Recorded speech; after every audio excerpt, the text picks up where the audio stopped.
Welcome to my channel. ఈరోజు మనం pepper rice ఎలా చేయాలో చూద్దాం. ఏదన్నా ఫెస్టివల్స్ అప్పుడు ఇది చేసుకోవడం చాలా ఈజీగా క్విక్గా అయిపోతుంది. ఇప్పుడు ఇది ఎలా చేయాలో ఆ ప్రాసెస్ చూద్దాం. ముందుగా స్టవ్ మీద బాండీలో కొద్దిగా ఆయిల్ పెట్టుకుని 1 స్పూన్ మినప్పప్పు, శనగపప్పు, ఆవాలు, జీలకర్ర, అలాగే కొన్ని జీడిపప్పులు వేసి ఇవన్నీ బాగా ఫ్రై చేయాలి. తర్వాత 2 పచ్చిమిర్చి, ఇంకా కొంచెం కరివేపాకు కూడా వేయాలి. కొంచెం ఇంగువ వేయాలి. కొంచెం మిరియాలు ఇలా మెత్తగా గ్రైండ్ చేసుకుని ఆ పౌడర్ కూడా ఇందులో వేయాలి. కొంచెం కొబ్బరి వేయాలి. మిరియాలు ఇంకా పచ్చిమిర్చి నేను 2 వేసానండి. ఈ ఘాటు సరిపోతుంది.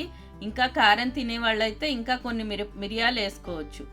అలాగే కొంచెం సాల్ట్ వేయాలి రుచికి సరిపడా.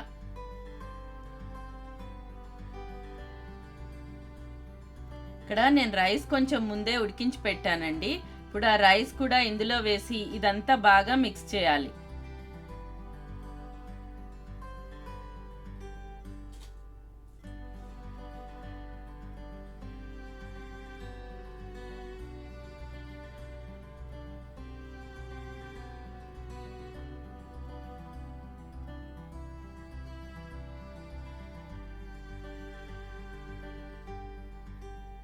అంతే, పెప్పర్ రైస్ రెడీ అయిపోయిందండి.